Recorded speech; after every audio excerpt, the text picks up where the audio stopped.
Bismillahirrahmanirrahim. Assalamualaikum warahmatullahi wabarakatuh. Alhamdulillahi ala ihsani wa syukru lahu ala taufiqihi wa amtinani. Asyhadu an la ilaha illallah wahdahu la syarika lahu ta'ziman li sya'nih. Wa asyhadu anna Muhammadan abduhu wa rasuluh ila ridwanih. Allahumma salli alaihi wa ala alihi wa ashabihi wa ikhwanih. Hadirin dan hadirat yang dirahmati Allah Subhanahu wa taala.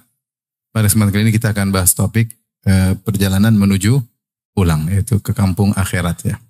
Sebagaimana kita ketahui, Allah Subhanahu wa taala menciptakan Adam alaihissalam dan Allah memang ingin agar Adam tinggal di bumi. Oleh karenanya Allah berfirman, "Wa idz qala rabbuka lil malaikati inni ja'ilun fil ardi khalifah." Qalu ataj'alu fiha may yufsidu fiha wa yasfiku dima, dan seterusnya dalam surat Al-Baqarah. Ketika Rabbmu berkata ya pada para malaikat, sungguhnya aku akan menjadikan khalifah di atas muka bumi, maksudnya Adam dan keturunannya. Jadi Allah sudah kabarkan Allah akan ciptakan, menjadikan Adam di bumi. Tetapi ketika Allah menciptakan Adam, ternyata Allah ciptakannya di langit. Tidak langsung kemana ke bumi. Tapi intinya Adam akan turun ke bumi. Maka Allah ciptakan Adam di langit, kemudian terjadi apa yang terjadi. Maka Allah ciptakan Hawa setelah itu ya. Setelah ada Adam, Allah ciptakan Hawa sebelum Adam dan Hawa masuk ke dalam surga. Wa qulna ya Adam uskun anta wa zawjukal jannah. Dan kami berkata, wahai Adam, masuklah engkau ke dalam surga bersama istrimu ya. Karena percuma masuk surga tapi tidak ada istri. Kasihan kan jomblo. Makanya dikatakan dalam buku tafsir, Ar-Rafiq qabla tariq, teman sebelum menempuh perjalanan. Maka masuklah Adam dalam surga bersama istrinya. Dan Allah ingatkan tentang bahaya iblis. Ya. In hadza aduwwun laka wa li zawjika fala yukhrijannakuma minal jannati fatashqa. Sungguhnya iblis adalah musuhmu dan bagi istrimu, jangan sampai dia mengeluarkan kalian berdua dari surga yang kalian nikmati, fatashqa, maka kalian pun engkau akan sengsara. Kemudian Allah sebutkan tentang nikmat surga, innalaka alla taju'a fiha wa la ta'ra, kau tidak akan pernah lapar di surga. Kalau makan pun bukan karena lapar tapi karena senang-senang. Ya, wa la ta'ra, dan kau akan selalu memakai pakaian tidak akan telanjang. Wa annaka la tathma'u fiha wa la tadha, dan kau akan tidak kepanasan di sana, sejuk, menyenangkan, dan kau tidak akan kehausan. Tidak akan kehausan dan tidak akan kepanasan. Tapi Allah mengatakan, jangan dekati sebuah pohon. Taqrabat hadhihi syajarah. Jangan kalian mendekati ya, pohon ini. Akhirnya, sebagaimana kita ketahui, iblis pun menggoda Adam. Fawaswasa ilaihi syaitanu qala ya Adamu hal adulluka ala syajaratil khuldi wa mulkin la yabla. Maka setan pun menggoda Adam dan dia mengatakan, wahai Adam, maukah aku tunjukkan kepada engkau ya tentang pohon keabadian, syajaratil khuldi, yaitu kalau kau enakan di surga, nyaman, tapi kalau kau ingin abadi, makan buah itu. Namanya orang kalau dapat nikmat, pingin kenikmatannya apa? Berkesinambungan. Sementara Allah ketika kasih tahu nikmat kepada Adam, Allah tidak bilang kau akan kekal atau tidak. Dari sisi inilah iblis menggoda Adam. Ada poin yang masih Adam penasaran. Apakah dia memang akan kekal atau tidak, maka iblis merayu. Kau nyaman kan di surga, kalau gitu makanlah syajaratil khuldi, makanlah dari pohon keabadian. Al adulluka ala syajaratil khuldi wa mulkin la yabla, dan dapat kekuasaan yang tidak akan sirna. Ya. Akhirnya fa'akala minha. Akhirnya mereka berdua makan, Adam dan apa? Hawa. Fabadat lahuma sawatuhuma. Kemudian kelihatanlah aurat mereka berdua. Wa tafiqa yakhsifani alaihima mi waraqil jannah. Mulailah mereka mengambil daun-daun pohon di surga, kemudian mereka tutupin. Akhirnya Allah mengatakan, turunlah kalian berdua ke bumi.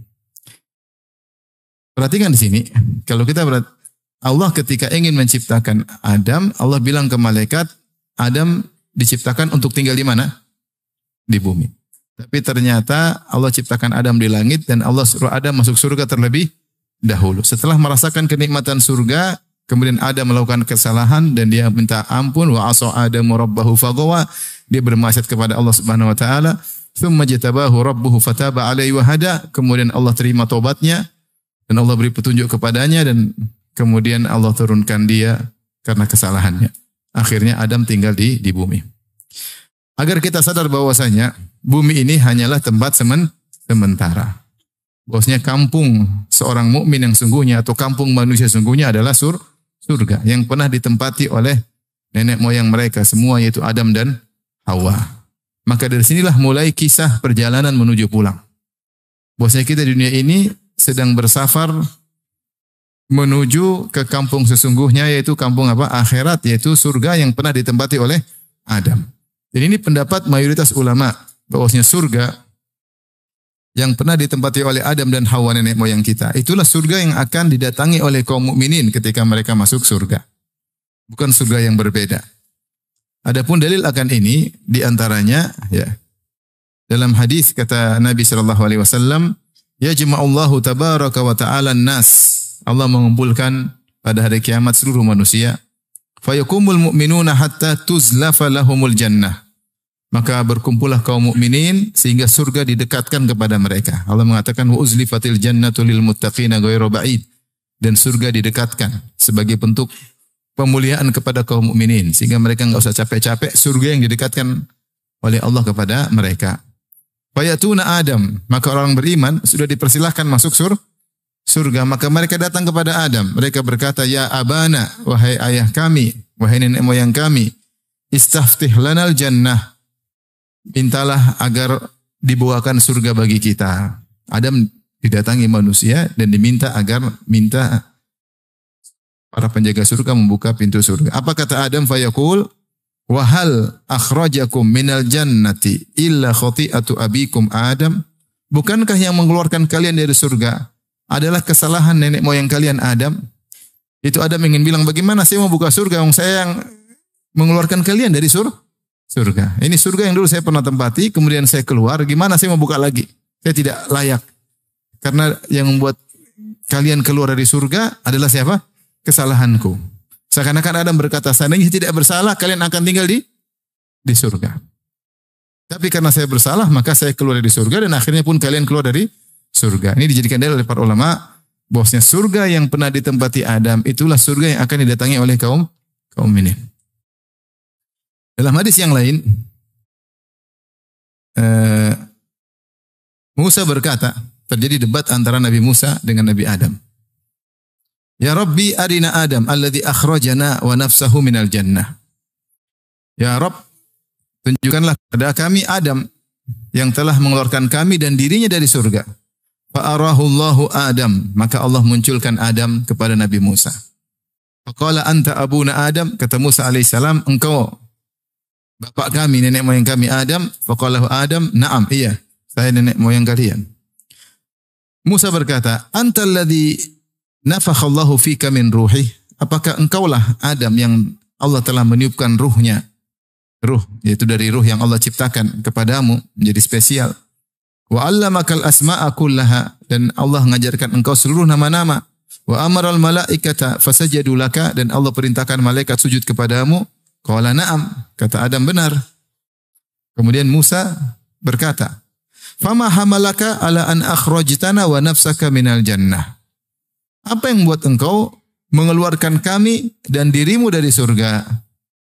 Adam bertanya, man anta? Siapa kamu ini nanya-nanya? Siapa engkau? Qala ana Musa, saya Musa. Cucumu. Musa cucunya Adam kan? Adam. Anta nabiyyu Bani Israel alladhi kallamaka Allah min wara'il hijab. Engkaukah Nabi Bani Israel yang Allah berbicara langsung di balik hijab, di balik tabir, di tanpa malaikat, langsung berbicara langsung. Lam yaj'al bainaka wa bainahu rasulan min khalqihi. Allah tidak mengambil rasul antara engkau dengan Allah Subhanahu wa taala, itu Allah bicara langsung. Qala na'am, benar. Qala afama wajadta anna dzalika kana fi kitabillahi qabla an ukhlaq? Tidakkah kau dapati dalam kitabullah, dalam Taurat ya, bahwasanya aku akan tinggal di dunia dan terjadi apa yang terjadi sebelum aku diciptakan? Maksudnya aku tidak tahu takdir bahwasanya saya bakalan turun ke mana? Ke bumi, bahwasanya saya akan dicipta di langit tapi melanggar turun ke bumi. Qala na'am, saya sudah tahu. Qala fabima talumuni fi syai'in sabaqa minallahi ta'ala fil qada'i qabli? Terus kenapa kau cela aku pada perkara yang sudah Allah tetapkan sebelum aku diciptakan? Qala Rasulullah sallallahu alaihi wasallam, Rasulullah ketika menceritakan kisah diskusi atau debat antara Adam dan Musa, kata Rasulullah sallallahu alaihi wasallam, hina inda dzalik fahajja Adamu Musa fahajja Adamu Musa. Adam menang debat daripada Musa, Adam mengalahkan Musa dalam diskusi tersebut. Sisinya di sini, sisi pendalilan dari hadis ini, di mana Musa berkata, "Wa ma fama hamalaka ala an akhrajatan wa nafsaka minal jannah?" Apa yang buat engkau mendorongmu untuk mengeluarkan kami dan engkau dari surga? Ya, artinya Musa seakan berkata, kita akhirnya tidak tinggal di surga, ya, karena engkau melanggar. Kalau surga yang dituju oleh kaum mukminin adalah surga yang lain, maka tidak pas Musa mencela Adam. Tapi karena surga yang dituju adalah sama, surga yang dituju oleh orang beriman, itulah surga yang pernah ditempati oleh Nabi Adam, maka disitulah kemudian Musa alaihissalam mencela Nabi Adam alaihissalam, ya. Kemudian juga di antara dalil bahwasanya surga adalah surga yang sama, ya. Bahwasanya Allah berfirman, ihbitu ba'dukum li ba'dhin adu. Allah menyuruh Adam untuk turun di atas muka bumi. Dan juga bukan cuma Adam dan Hawa, demikian juga iblis yang menggoda mereka. Dan jadilah mereka saling bermusuhan. Dan iblis dulu tinggalnya di mana? Di langit. Dia gaulnya sama malaikat. Jadi iblis ini jin yang sangat soleh di zamannya. Sangat berilmu. Saking dia soleh dan sangat berilmu, maka dia gaulnya dengan para malaikat. Kedudukannya tinggi. Makanya ketika Allah berfirman, "Wa idz qulna lil malaikati isjudu li Adam fasajadu illa iblis." Ketika kami berkata kepada malaikat sujudlah kepada Adam, seluruh malaikat sujud kecuali siapa? Iblis. Akan-akan iblis dalam rombongan malaikat. Dan malaikat tempatnya di mana? Di langit atau di bumi? Di langit. Jadi iblis gaulnya sama malaikat di langit, dan iblis menggoda Adam juga di mana? Di langit. Yang menunjukkan surga yang pernah Adam tempati letaknya di mana? Di langit. Kemudian mereka semua disuruh turun oleh Allah Subhanahu wa taala, di mana iblis kesibukannya adalah menggoda Adam alaihissalam. Ini semua dalil bahwasanya surga yang pernah ditempati Adam itulah surga yang akan dimasukin oleh kaum mukminin di kemudian hari di akhirat kelak. Tentu ada pembahasan, ada yang mengatakan, "Ya Ustaz, bukankah waktu ada masuk surga ada yang dilarang? Adapun surga yang akan datangi tidak ada yang terlarang," katanya. Semua boleh dimakan kecuali apa?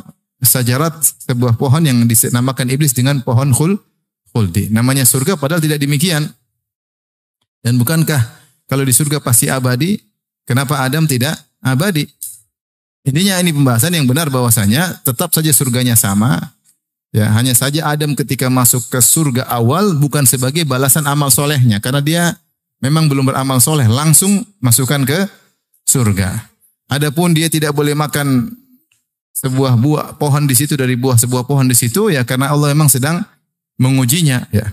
Sebagaimana kalau nanti orang-orang masuk surga, laki-laki perempuan tidak boleh juga sebagian laki-laki kemudian mendekati istri dari anggota surga yang lain, nggak boleh. Dia hanya boleh main sama bidadari, nggak boleh sama istri orang yang lain. Ya tetap saja ada aturan. Demikian juga penghuni surga bertingkat-tingkat. Tidak boleh yang dibawa kemudian main-main ke atas nggak mau pulang. Enak di sini, bidadarinya lebih cantik, saya nggak mau turun, nggak bisa juga. Jadi tetap ada aturan ya. Intinya ini pendapat mayoritas ulama bahwasanya surga yang pernah ditempati Adam itulah surga yang kita disuruh untuk menuju ke surga tersebut. Kita disuruh untuk kembali ke kampung yang sesungguhnya, kampung akhirat, darul akhirat. Dari sini ternyata kita ini semua adalah musafirun, sedang bersafar. Dan banyak destinasi-destinasi yang harus kita lewati. Dimulai dari janin, destinasi pertama. Setelah itu destinasi di alam dunia yang sedang kita hadapi ini. Destinasi berikutnya adalah alam barzah. Destinasi berikutnya adalah al-mahsyar, padang mahsyar. Di padang mahsyar sehari seperti 50.000 tahun. Kemudian penghujung terakhir, fariqun fil jannah wa fariqun fis sa'ir. Sekelompok di surga dan sekelompok di neraka. Maka ternyata kita semua sedang safar. Destinasi pertama sudah kita lewati, alam janin. Sekarang kita destinasi yang kedua. Destinasi yang kedua ini, di alam dunia ini, tidak lama, ditinjau dari destinasi yang berikutnya. Kita hidup di dunia 60-70 tahun, sebagaimana sabda Nabi SAW, a'maru ummati baina sittin ila sab'in wa aqalluhum man yajuzu dzalik. Umur umatku antara 60-70 tahun, hanya sedikit yang melampaui 70 tahun. Rata-rata kita meninggal 60-70. Apalagi kita hobi makan gorengan. Bisa jadi lebih cepat. Tapi gorengan repot.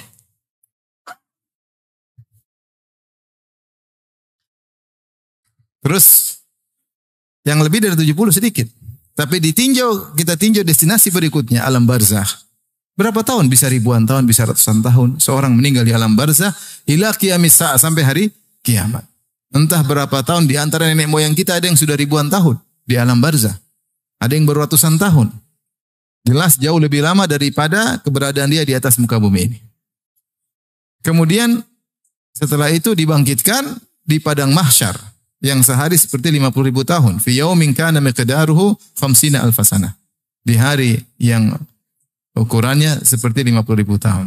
Setelah itu surga dan neraka abadi tanpa ada penghujung.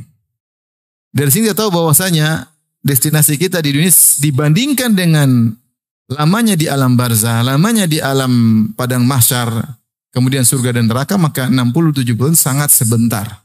Sangat sebentar. Tetapi sebentar inilah yang merupakan tempat kita mengumpulkan bekal sebanyak-banyaknya.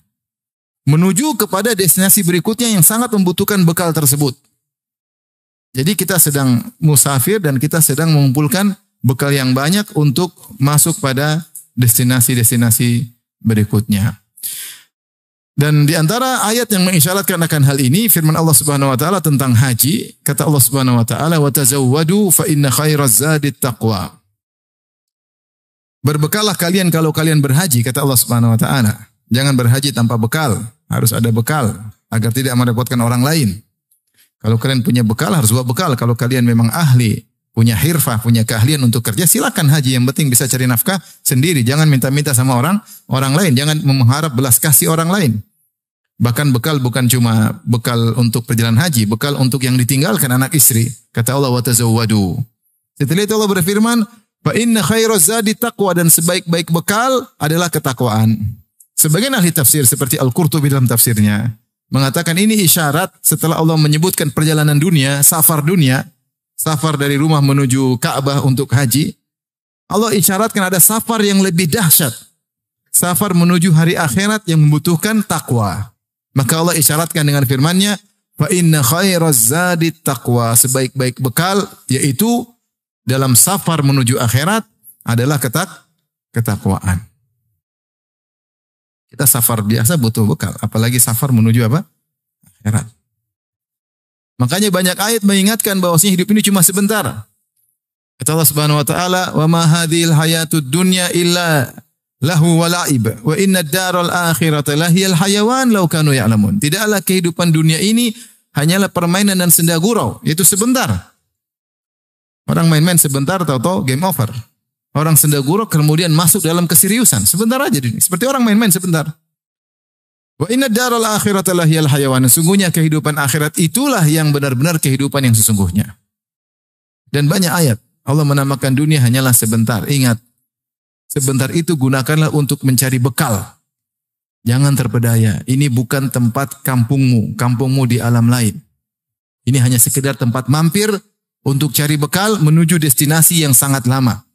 Destinasi-destinasi berikutnya. Seperti firman Allah Subhanahu wa taala, Wala tamuddanna 'ainaika ila ma matta'na bihi azwajan minhum zahratal hayatid dunya linaftinahum fihi. Wa rizqu rabbika khairu wa abqa.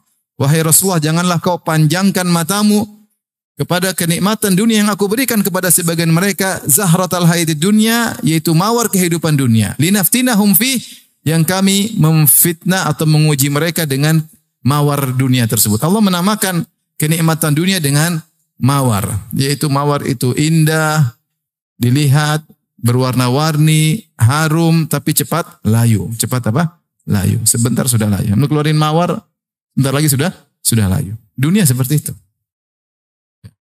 Dunia itu cepat layu, sebentar. Wa rizqu rabbika khairu wa abqa. Adapun rizki Rabbmu yang Allah siapkan di kampung akhiratmu, di surga, khairu wa abqa, lebih baik dan lebih kekal.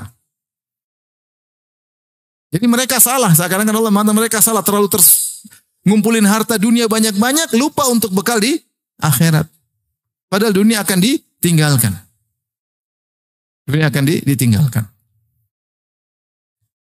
Allah menyatakan juga bagaimana cepatnya destinasi dunia ini.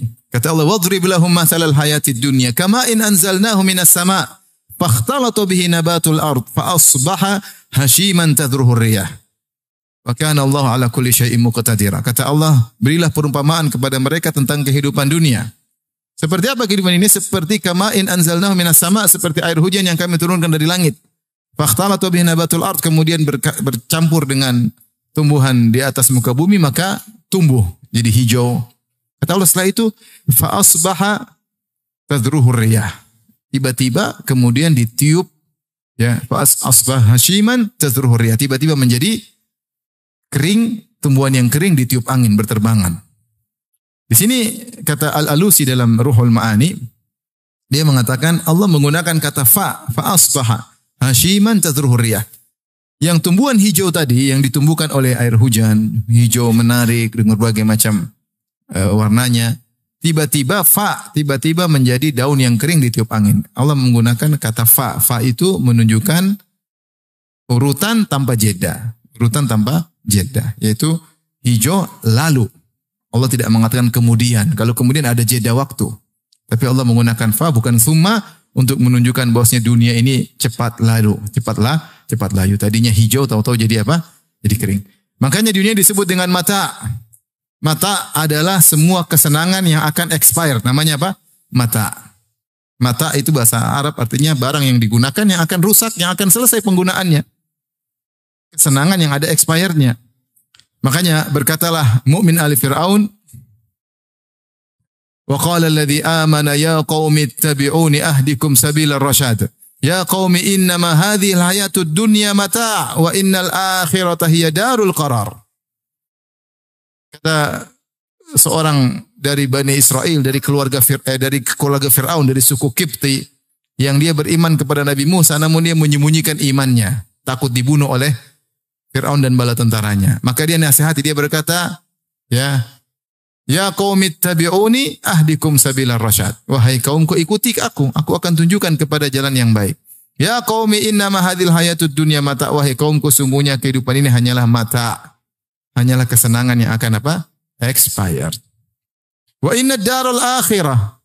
Wa innal akhirata hiya darul qarar. Dan akhirat itulah tempat menetap yang sesungguhnya. Darul qarar. Tempat untuk iqamah, untuk tinggal yang sungguhnya. Bukan dunia ini. Dunia hanya dilewati sebentar. Di sini Allah menamakan kehidupan dunia dengan mata. Dalam ayat yang lain, mata'un qalil. Kesenangan yang sebentar. Dan kita tahu dunia memang sebentar. Kalau bukan kita yang sebentar, yang kita punya barang-barang yang sebentar. Tidak ada dunia ini yang abadi. Semuanya mata. Semua kenikmatan yang kita rasakan tidak ada yang abadi. Mobil akan rusak, rumah akan runtuh. Kalau rumahnya belum runtuh, kita yang mati dulu. Makanya Rasulullah mengatakan, ad-dunya mata, dunia itu semuanya kesenangan, tetapi bisa expire. Kemudian kata Rasulullah, wa khairu mata'id dunya al-mar'atu salihah. Sebaik-baik kesenangan yang bisa expire adalah istri yang soleha. Istri soleha bisa expire enggak? Bisa enggak? Bapak. Takut jawabnya. Ini yang bilang Nabi.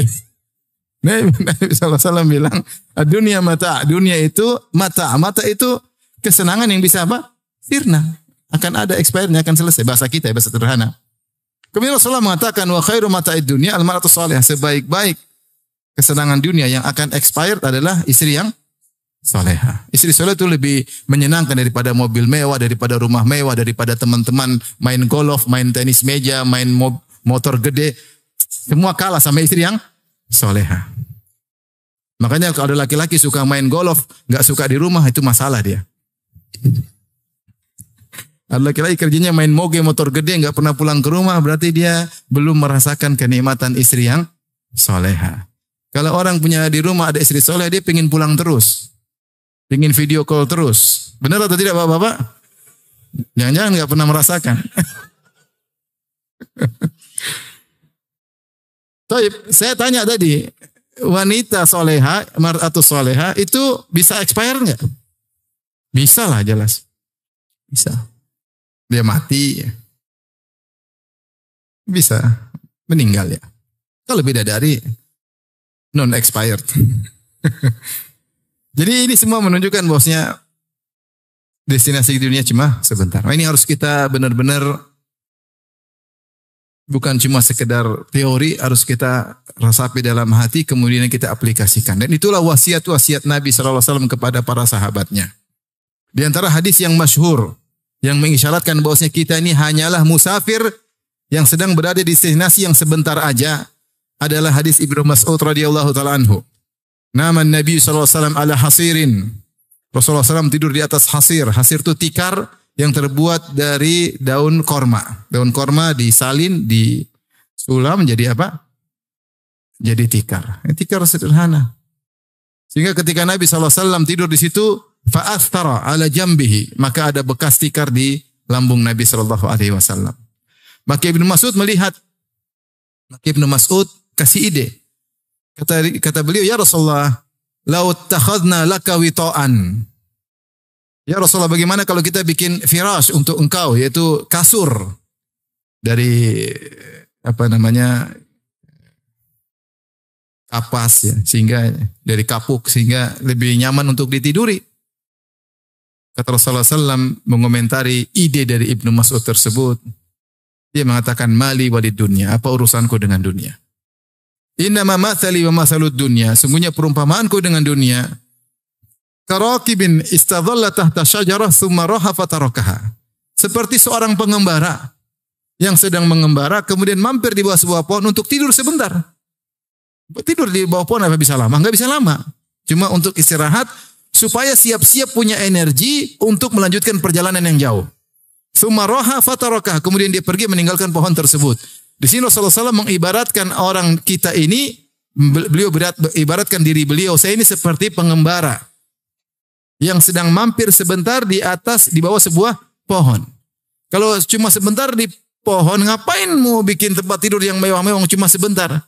Sumaroha fatarakah, kemudian meninggalkan pohon tersebut. Oleh karenanya Nabi SAW ketika dia ngomong demikian, dia komitmen. Bahwasanya dia adalah orang yang paling zuhud terhadap dunia. Rasulullah SAW. Dalam sebagian riwayat, disebutkan oleh Ibnu Hajar dalam Fathul Bari, seorang wanita datang ke rumah Nabi, di rumah Aisyah, mendapati tikar Nabi, maka dia bawakan kasur yang lebih bagus buat Nabi, hadiah. Ketika Nabi pulang, Nabi bilang, dari mana? Aisyah bilang, dari hadiah dari orang. Kata Nabi, kembalikan. Kalau saya ingin dunia, Allah akan kasih saya jadikan gunung-gunung menjadi apa? Emas. Rasulullah suruh kembalikan. Maka Rasulullah jadilah imamuz zahidin, imamnya orang paling zuhud. Karena dia mengatakan apa? Mali walid dunia, apa urusanku dengan dunia? Saya cuma perlu sedikit untuk perjalanan berikutnya ke destinasi yang lebih panjang. Oleh karena di antara dalailin nubuwah, di antara bukti bahwasanya Nabi adalah seorang Nabi, itu di antara mukjizat kalau bahasa kita. Mukjizat Nabi adalah komitmen Nabi dalam kezuhudan. Nabi selalu zuhud dari awal hidupnya sampai akhirnya. Kalau Nabi bukanlah seorang Nabi, mungkin sekali dia senang-senang. Mungkin sesekali dia jalan-jalan, mungkin sekali dia naik moge kalau ada moge. Rasulullah tidak pernah sama sekali. Dan ini dalil dia sama sekali tidak ingin dunia. Sama sekali tidak ingin dunia. Dia tidak ingin dunia sama sekali. Makanya saya sering sampaikan hadis tentang Fatimah ketika Fatimah minta pembantu kepada Nabi Shallallahu Alaihi Wasallam karena Fatimah miskin, dia harus kerja, kemudian dia memutar roha, yaitu alat penggulung gandum sampai tangannya, majalat yaduha sampai tangannya menjadi pecah-pecah dan ngapal, ya. Tidak halus lagi sebagaimana wanita yang biasanya. Kemudian dia tahanat, dia pun menumbuk biji-biji korma untuk dijadikan makanan bagi ternak, kerjaan beliau Fatimah. Kemudian dia membuat adonan, kemudian dia membuat roti, dia bakar di tungku hatta atharat fi wajhiha, sampai wajahnya kena panasnya api. Tidak halus seperti wanita-wanita zaman sekarang, minikur pidikur, ya. Apalagi apa istilahnya kalau wajah itu? Skincare. Apalagi ada istilah buat wajah apa? Facial. Masya Allah. Glowing, kinclong. Wajah beliau kena api. Kemudian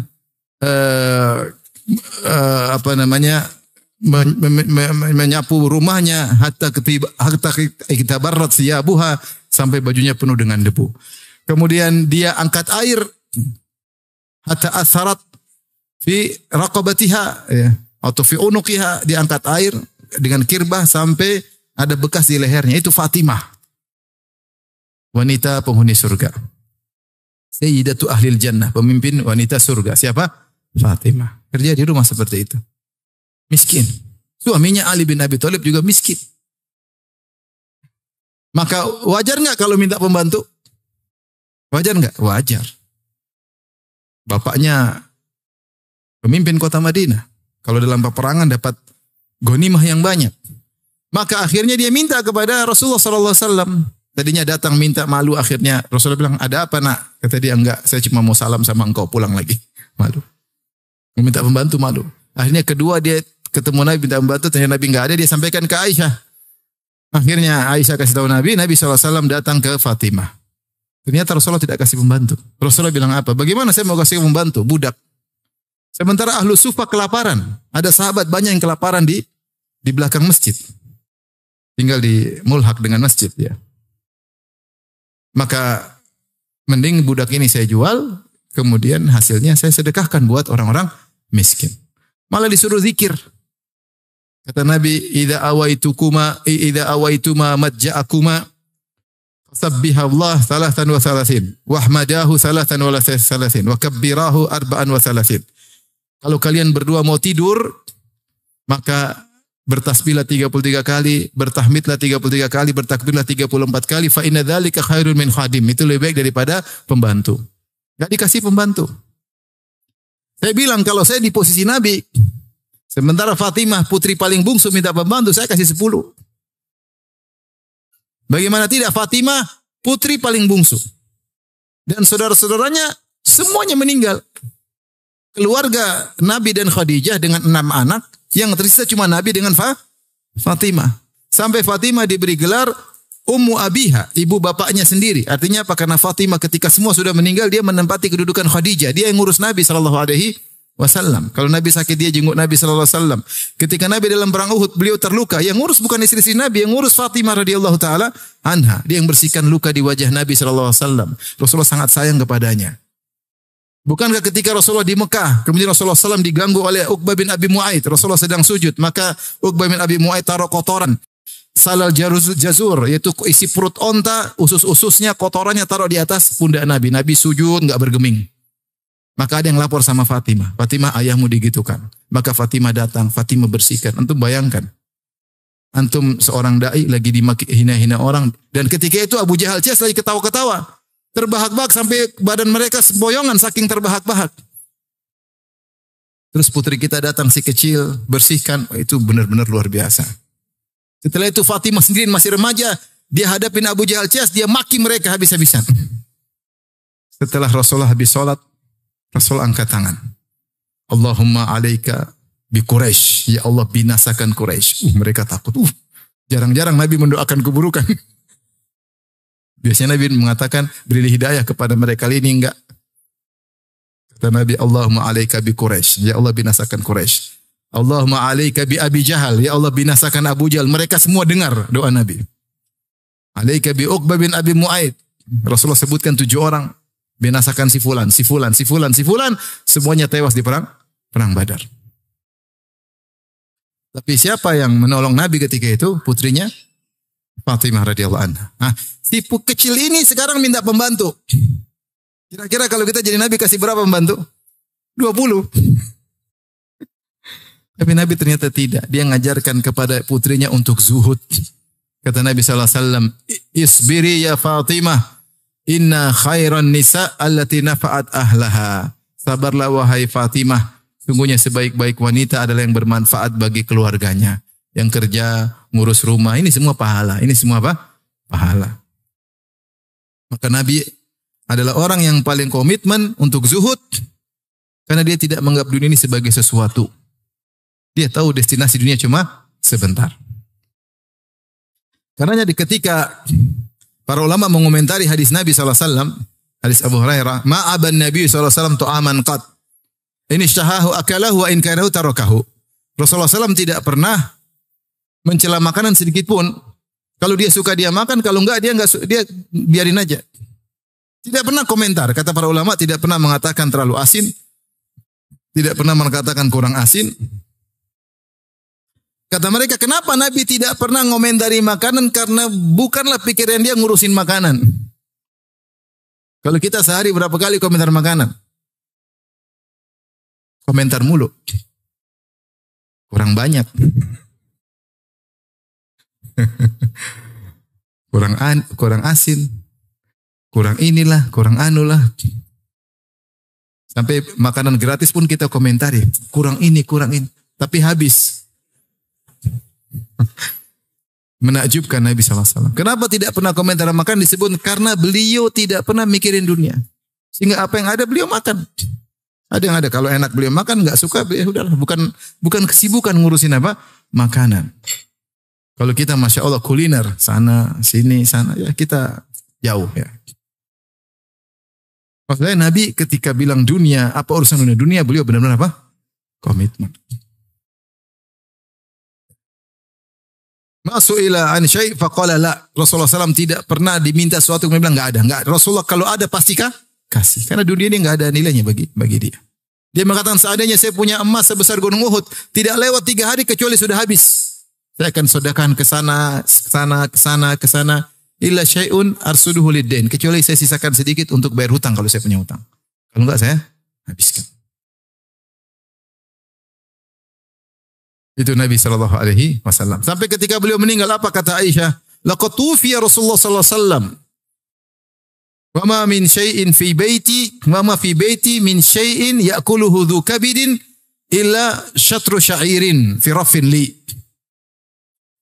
Ketika Nabi SAW meninggal dunia, tidak ada tersisa suatu apapun yang bisa dimakan oleh makhluk bernyawa. Yaitu manusia nggak bisa makan, hewan nggak bisa makan, kecuali hanya sedikit gandum yang saya simpan di rakku. Itu saja. Peninggalan Nabi SAW. Nggak ada apa. Kita Masya Allah buka, ada Indomie 1 karton. Buka kulkas masih banyak ada telur omega. Jadi lapar nih. Masya Allah. Kalau tinggal buka pencet aja apa aja bisa. Masya Allah. Rasulullah. Benar-benar zuhud karena dia tidak anggap dunia. Ya apa kata Aisyah radhiyallahu taala anha? Ra'ainal hilal tsummal hilal tsummal hilal. Kami melihat hilal fi syahrain. Wa ma uqida fi buyuti azwajin Nabi sallallahu alaihi wasallam. Dan tidak ada api dinyalakan di rumah istri-istri Nabi selama 2 bulan berturut-turut. Itu enggak ada api nyala. Kalau enggak ada api nyala berarti apa? Enggak ada teh panas. Enggak ada kopi panas. Enggak ada sayur panas, enggak ada. Enggak ada roti, enggak ada api yang nyala. Apa yang mau dimasak? Maka ditanya, "Wa ma ta'amukum ya ummah?" Apa yang kau makan ya wahai ibunda? Al-aswadani. Cuma korma dan air putih. Terkadang sebagian kaum Ansor meminjamkan ontanya atau kambingnya, kami perah susunya, kami kembalikan. 2 bulan enggak ada makan masakan yang dimasak sama sekali. Enggak rebusan, enggak gorengan. Dan Nabi bertahan sampai istrinya demikian. Oleh karenanya ketika istrinya sempat kejadian minta tambahan uang dapur, maka Rasulullah bilang, kita cerai, nggak bisa. Mau hidup sama saya harus sabar. Disebutkan, ini namanya ayatul takhir dalam surat Al-Ahzab.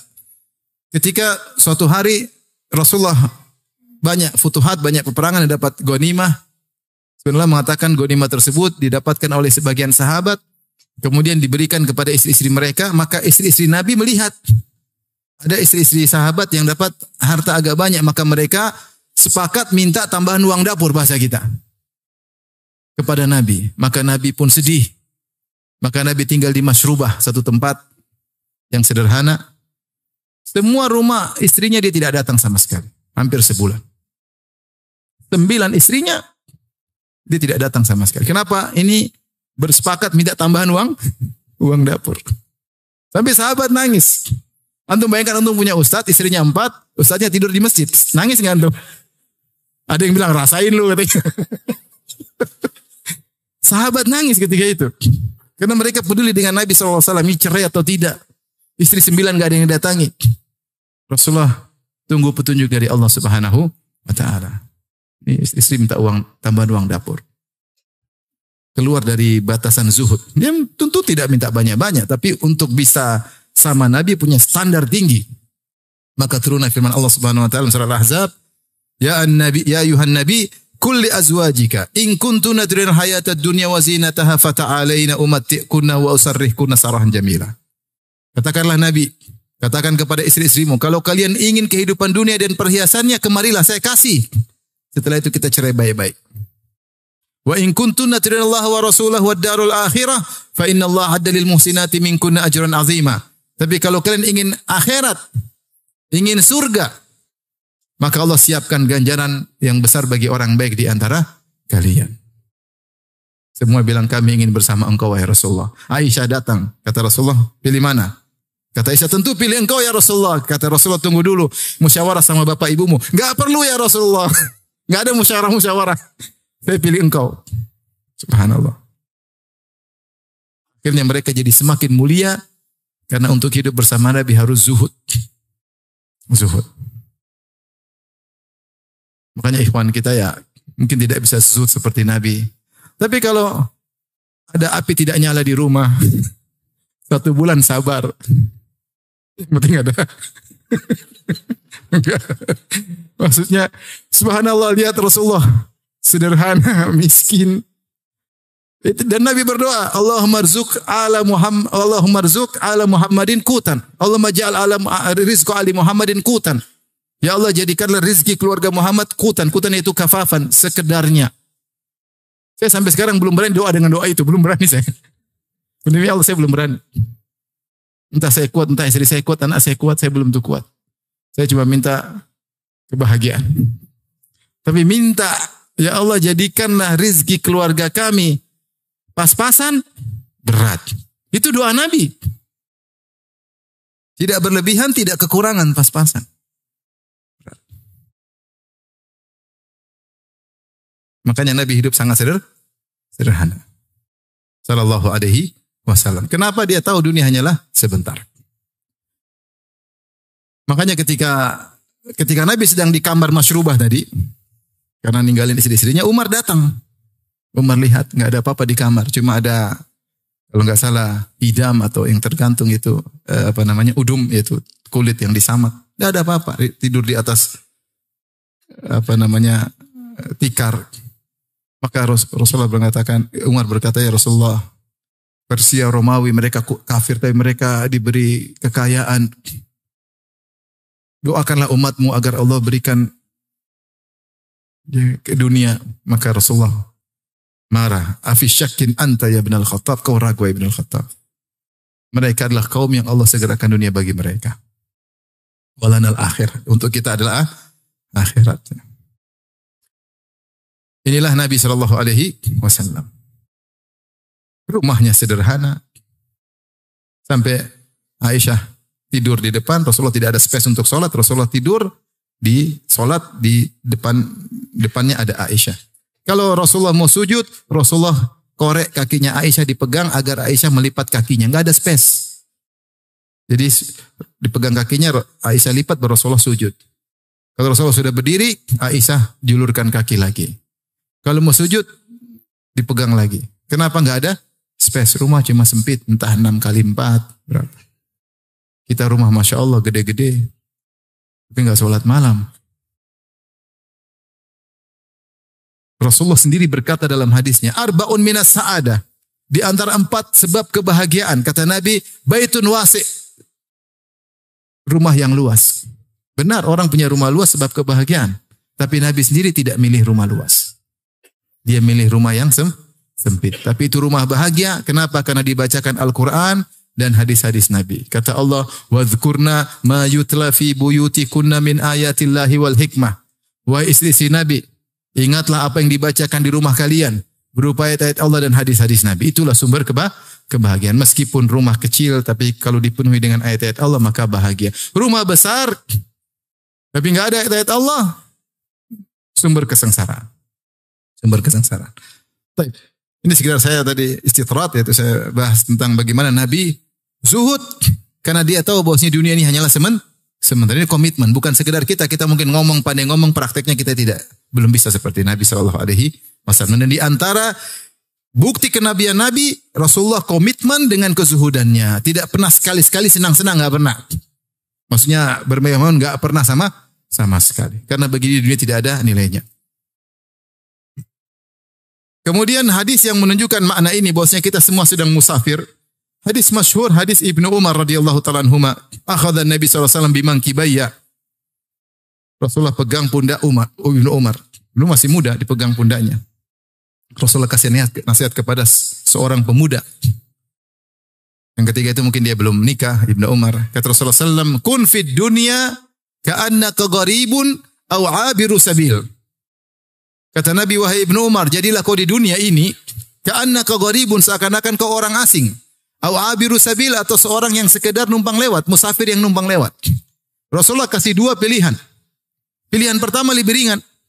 Jadilah kau seperti orang asing. Apa itu orang asing? Orang asing, orang pergi ke kotanya orang, dia tidak punya keluarga, nggak punya kenalan, nggak punya kerabat, nggak punya teman yang mengayominya, hanyalah orang asing sehingga dia tidak banyak gaul dengan orang-orang, tidak terpukau dengan rumah-rumah mewah karena dia orang asing, dia ada kerjaan sedikit kemudian dia pergi.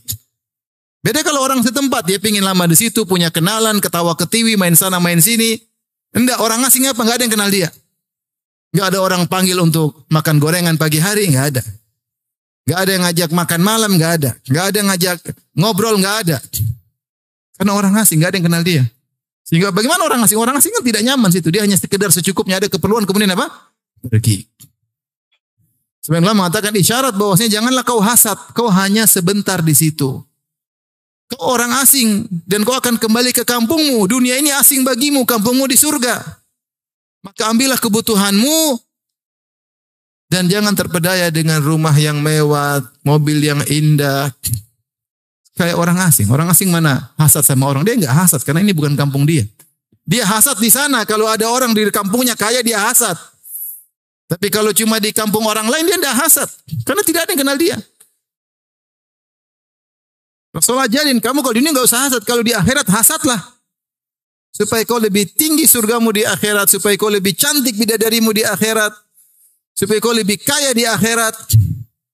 Jadi kalau antum lagi di luar naik motor butut ya, terus ada mobil mewah lewat, nanti di akhirat lihat gitu dong.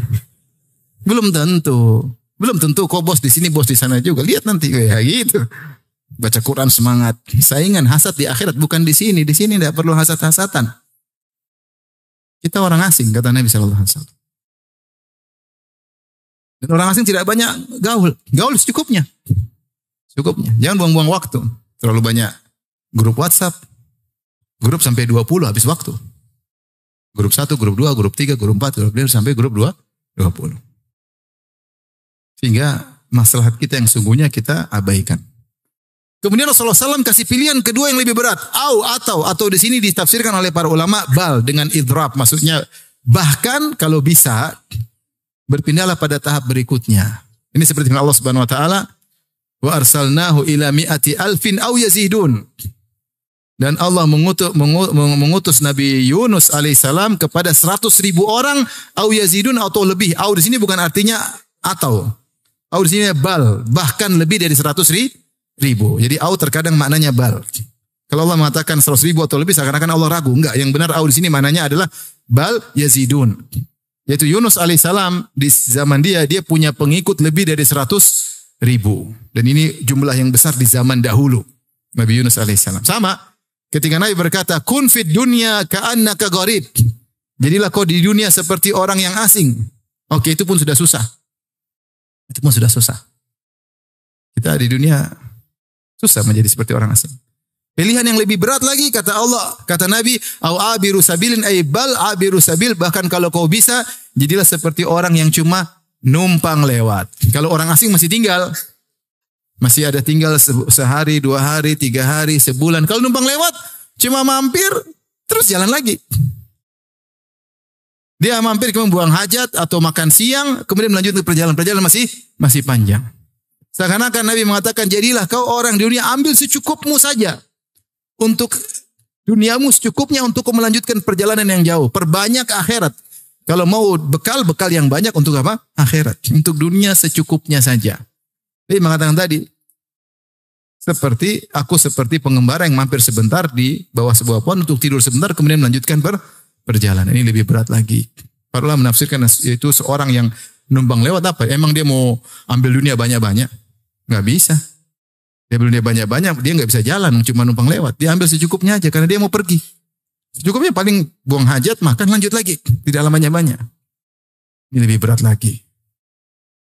Kita di dunia kalau bisa ngambil sebanyak-banyaknya, sebanyak-banyaknya.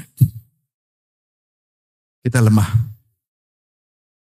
Dari sini, inilah perjalanan kita menuju kampung akhirat. Menuju kampung kita yang sesungguhnya. Bagi orang beriman, kampungnya tadi surga. Dan perlu kita sadari bahwasanya destinasi kita di dunia hanyalah sebentar dengan sangat sebentar.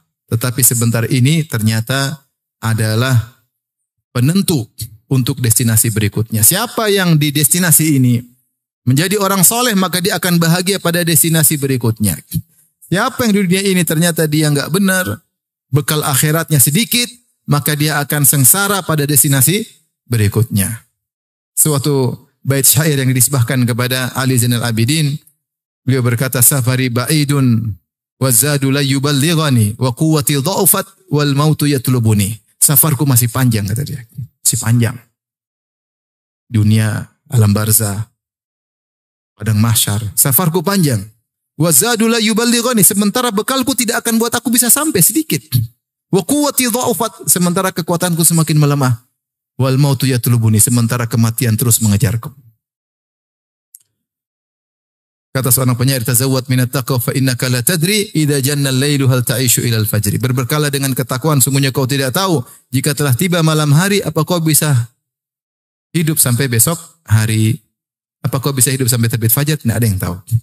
Wa kam min sahihin mata min ghairi illatin wa kam min saqimin ashahina min ad-dahri. Betapa banyak orang sehat tahu-tahu meninggal dunia tanpa sakit sebelumnya. Banyak sekali. Banyak sekali. Banyak mati tiba-tiba. Lagi ngobrol tahu-tahu mati. Ada begitu. Ngobrol tahu-tahu mati. Lagi sehat-sehat ketabrak mobil, ada. Lagi segar-segarnya pesawat meledak, banyak kita nggak tahu. Jadi berbekalah dan fa inna khair wa tazawwadu fa inna khairaz zadi taqwa. Berbekalah dan sebaik-baik bekal adalah ketakwaan. Ma'asyiral muslimin wal muslimat, oleh karenanya ibu yang dirahmati Allah Subhanahu wa taala dan para bapak yang dirahmati Allah Subhanahu wa taala, inilah destinasi kita, hendaknya kita serius. Nah, kita tinjau destinasi berikutnya sangat berat. Kita akan masuk dari alam barzah. Dan alam barzah, ya saya sampaikan secara singkat saja tentang destinasi-destinasi kita. Setelah kita di dunia selesai waktunya, kita masuk di alam barzah. Di alam barzah ada 3 kejadian. Yang pertama namanya adalah himpitan alam barzah, ya. Himpitan alam barzah. Setiap orang akan merasakan himpitan tersebut. Kata Nabi SAW, ya, dhammatul qabr, lau naja minha la naja Sa'ad bin Mu'adz radhiyallahu anhu. Kalau ada orang selamat dari himpitan tersebut, maka pasti selamat Sa'ad bin Mu'adz. Tapi Sa'ad bin Mu'adz saja yang meninggal, ihtazza arsyur rahman, sampai arsy Allah bergetar ketika Sa'ad meninggal karena mulianya Sa'ad itu pun mengalami himpitan di alam barzah. Itu adalah suatu hal yang dilewati seperti orang sakit di dunia akan dia lewati. Seperti sakaratul maut ada rasa sakit sebelumnya. Sama ketika masuk alam barzah juga ada himpitan alam barzah. Setelah itu akan ada banyak fitnah kubur. Fitnah kubur ditanya oleh malaikat Munkar dan Nakir. Aswadani azraqani, berwarna hitam dan biru. Yuqalu li ahaduhuma Munkar wal akhar Nakir. Yang satu dikatakan Munkar, yang satunya namanya Nakir. Dan Munkar artinya suatu yang asing, yang aneh. Bentuknya aneh, mengerikan. Nama Munkar dan Nakir menunjukkan penampakan kedua malaikat tersebut sangat mengerikan. Maka dikatakan aswadani azraqani, hitam dan biru. Mengerikan. Dan kita tahu dalam hadis-hadis bagaimana ada orang di adab kubur gara-gara tidak bersih ketika kencing. Dan ada orang di adab kubur gara-gara dia namimah, mengadu domba. Dalam sebagian riwayat gara-gara dia gibah. Gara-gara dia gibah. Kata Rasulullah SAW, "Ma yu'adzabani fi kabirin bal kabir." Mereka berdua diadab bukan karena perkara besar, yaitu menurut mereka ini perkara ringan, padahal dia besar di sisi Allah Subhanahu wa taala. Kalau diadab kubur gara-gara cuma tidak bersih kencing atau namimah atau ghibah, bagaimana lagi dengan dosa-dosa yang lain? Mengerikan. Setelah itu dibangkitkan, maka kemudian akan dikumpulkan di padang mahsyar. Watuduna syams, matahari didudukkan dalam jarak satu mil. Panas, keringat bercucuran. Panas dari matahari yang dekat dan sempitnya manusia. Panas. Sehingga ada yang keringatnya sampai kedua kakinya, ada keringatnya sampai di lututnya, ada keringatnya sampai pinggangnya, ada keringat sampai mulutnya. Kata Al-Ghazali rahimahullahu ta'ala, siapa yang di dunia sering keringat karena Allah, dia akan sedikit keringatnya kepada hari itu. Dia keringat karena berdakwah, dia keringat karena menyambung silaturahmi, dia keringat karena urusan umat, dia keringat karena sholat malam, dia keringat karena puasa, maka akan sedikit keringatnya. Siapa yang tidak pernah berkeringat karena Allah, maka dia akan sengsara pada hari tersebut.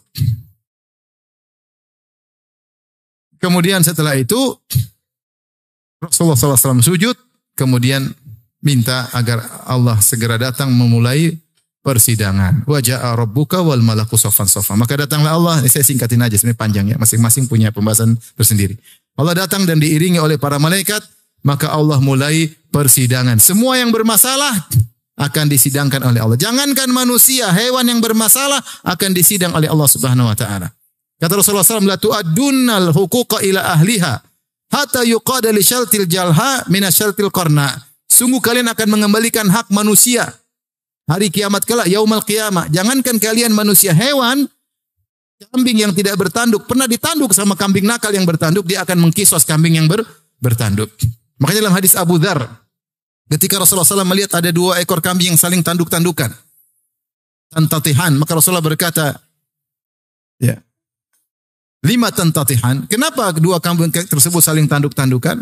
Kata Abu Dzar, la adri, aku tidak tahu. Kata Rasulullah SAW, walakin Allah yadri. Tapi Allah tahu kenapa mereka 2 saling tanduk-tandukan. Fasayaqdi bainahuma yaumal qiyamah. Dan Allah akan menyidang mereka berdua pada hari kiamat. Yaitu Rasulullah ingin bilang, jangankan kalian hewan aja disidang, apalagi kalian. Awwalu ma yuqda bainan nas fid dima. Kemudian Rasulullah yang pertama kali disidang urusan darah. Ngeri urusan darah.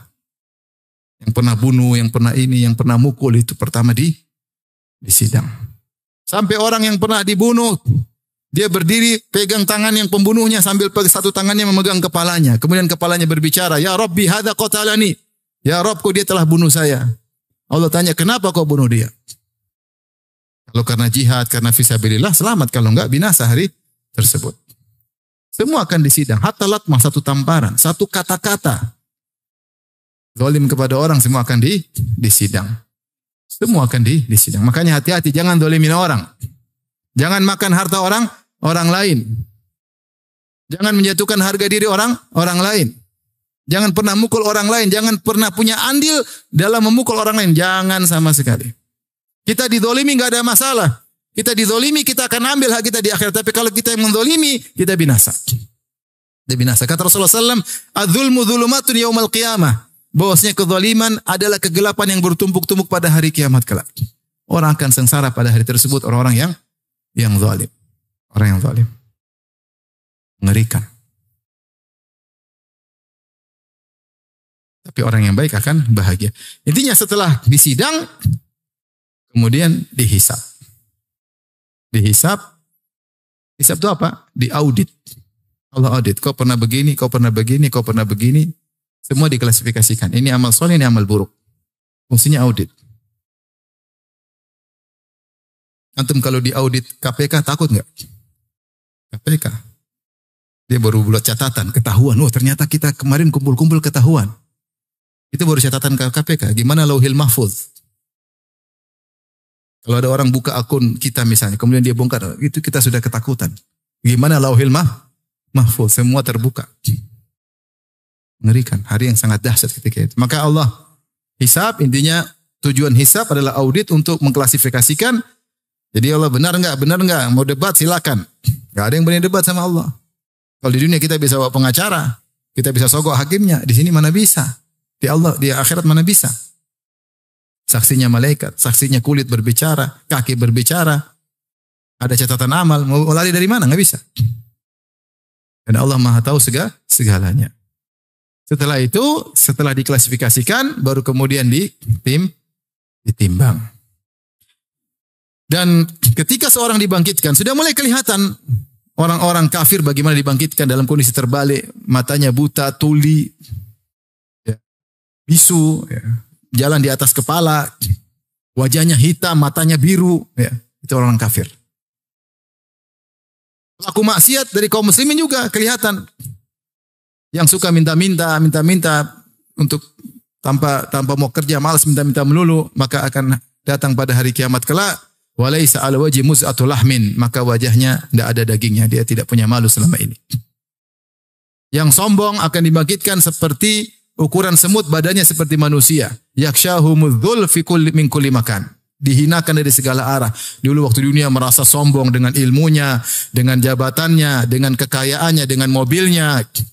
Sombong bangga, hari kiamat nih kayak semut hampir diinjak-injak sama hewan-hewan, diinjak-injak oleh manusia. Selama ini merasa besar, Allah akan kerdilkan dia pada hari kiamat kelak.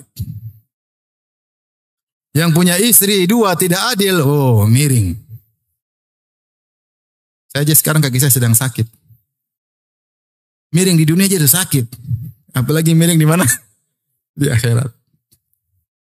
Saya kemarin ketemu kawan, istrinya 4. Saya bilang hati-hati Pak. Waktu saya ketemu dia sebelumnya istrinya 3. Saya bilang hati-hati Pak. Ya. Dia bilang Ustadz saya mau yang keempat, saya mau nikah sama orang Afrika insya Allah. Kenapa? Saya penasaran, pengen tahu anak saya seperti apa. Akhirnya saya ketemu dia lagi, baru beberapa hari lalu. Mana Pak? Jadi Afrika enggak? Hati-hati Pak. Saya saja kaki sakit, miring enggak enak. Makanya Ustaz saya 4, biar seimbang katanya. Bisa aja Bapak ini katanya. Hati-hati kata Nabi SAW, man kanat lahum ra'atani famala ila ihdahuma ja'a yaumal qiyamati wa shikuhu ma'il. Siapa yang punya istri 2 kemudian condong kepada salah satunya, datang pada hari kiamat badannya miring.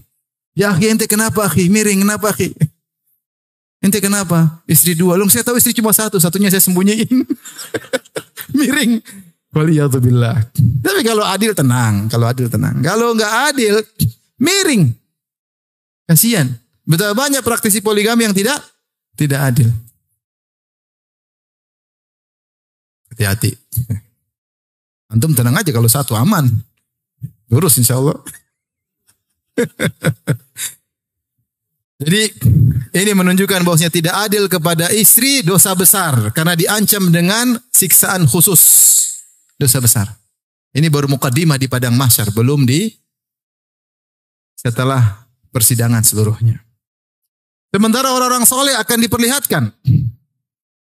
Orang yang rajin bersedekah, orang yang meninggal dalam kondisi ihram, orang yang mati syahid, orang yang senang puasa, orang suka adzan. Kata Rasulullah, al-mu'adzinina atwalun nasi a'naqun yaumal qiyamah. Orang tukang adzan lehernya paling tinggi kelihatan dari jauh. Kenapa selama ini dia meninggikan kalimat Allahu Akbar, maka dia kelihatan dari jauh. Orang yang berpuasa maka bau mulutnya harum. Ya. La khaluf fami shaim atyabu indallahi min rahil misik.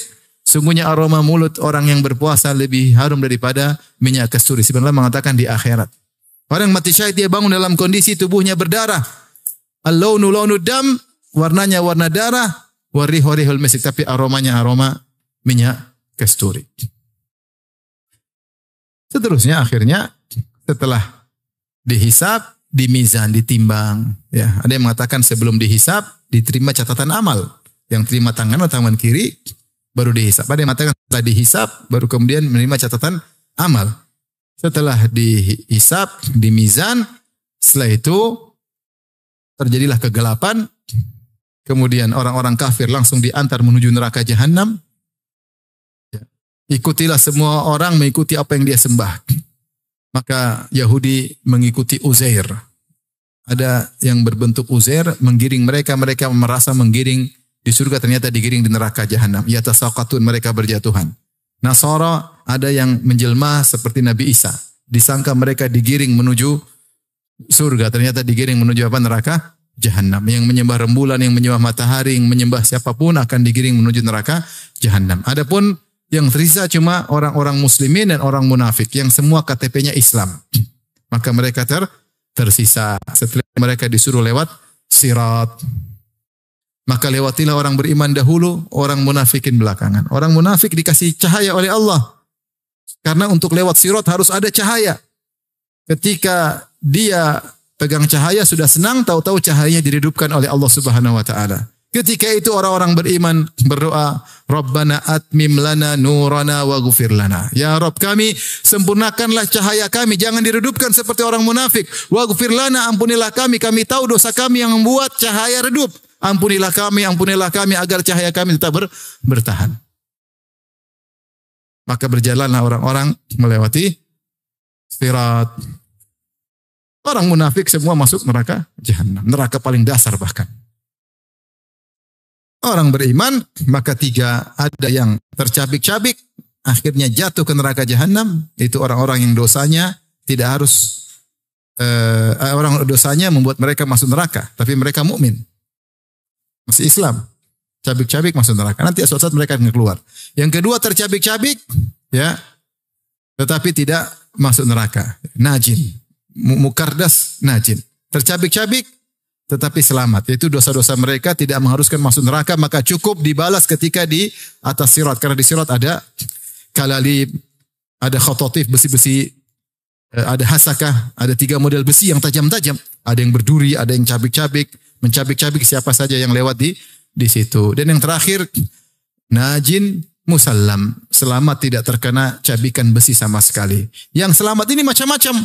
Ada yang seperti kalbarak, seperti cahaya kilat cepat sekali terus sampai. Ada yang seperti angin berhembus, ada yang seperti kuda yang berlari cepat, ada yang seperti onta yang berlari, dan ada seperti orang yang berlari, ada yang sampai tertatih-tatih, merangkak. Dia berkata, Ya Rabbi, lima abta'ta bi. Dia merangkak. Ya Allah, kenapa kau buat aku lambat? Kata Allah, innama abta'a bika amaluk. Yang bikin kau lambat adalah amalmu sendiri. Amalmu sendiri. Di antara hal yang paling memudahkan orang untuk bisa lewat sirat dengan cepat adalah menyambung silaturahmi dan amanah. Kata Nabi SAW, akan datang rahim dan amanah. Ala jambatai sirat, di samping sirat. Siapa yang menyambung silaturahmi, maka akan dipus untuk segera cepat. Siapa yang tidak nyambung silaturahmi, ditahan di situ. Rahim tahan dia. Sama amanah. Siapa yang amanah, maka akan cepat. Siapa yang tidak amanah, dia akan tertahan di situ. Di situlah Nabi berkata, Az-zulm zulumatun yaumal qiyamah, kezaliman adalah kegelapan yang bertubi-tubi. Siapa yang suka zalim, dia tidak akan dapat cahaya di atas sirat, dia akan terjatuh. Kalau nggak ada cahaya, dia nggak bisa lihat. Dia jatuh, masuk neraka jahanam. Hati-hati, jangan zalim. Jangan zalim sama istri. Jangan suka zalim sama istri. Sakitin hati istri, terus sampai istri kurus, antum gemuk. Nggak boleh. Kalau mau gemuk sama-sama. Jangan zalimi anak. Anak nggak diurus.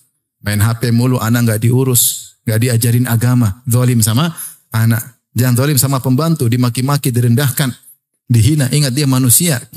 Saudara kita sama muslim. Jangan zalim sama anak buah, jangan zalim sama supir. Ingat dia seorang muslim. Belum tentu di akhirat kita kedudukannya lebih tinggi dari dia. Belum tentu sama sekali. Belum tentu. Saya sering bilang bagaimana kita merasa lebih baik daripada pembantu. Saya punya pembantu, dia digaji, seluruh gajinya dia kirim sama ibunya. Semua 100%. dan dalam waktu yang lama. Siapa di antara kita seperti itu? Kemudian kita merasa lebih baik daripada pembantu ini. Pembantu ini berbakti sama orang tuanya. Dia capek-capek kerja, dimarah-marahin. Semua hasilnya dia kirim ke orang tua. Justru kita merasa lebih baik daripada pembantu kita? Belum tentu. Jangan zalim. Jangan zalim sama siapapun. Jangan mentang-mentang kita punya jabatan, kita merendahkan orang. Mentang-mentang kita punya ilmu, kita rendahkan orang. Jangan zalim. Kezaliman, inna dzulma dzulumatun yaumal qiyamah. Kezaliman adalah kegelapan yang bertubi-tubi pada hari kiamat. Setelah itu tinggal terakhir surga dan neraka. Surga. Begitu injak kaki di surga, alhamdulillahilladzi adhaba annal hazan. Semua kesedihan hilang. Ya. Semua kesedihan hilang. Maka akan mendapatkan berbagai macam kenikmatan. Akan mendapatkan bidadari dan semuanya ya. Kalau istri, anak-anak soleh akan dikumpulkan oleh Allah Subhanahu Wa Taala. Kalau orang tua soleh akan dikumpulkan oleh Allah Subhanahu Wa Taala. Kebahagiaan yang tidak terhingga abadi di surga. Ini saja yang bisa sampaikan. Maka siapa yang berhasil sampai ke surga, maka dia telah pulang ke kampung halamannya.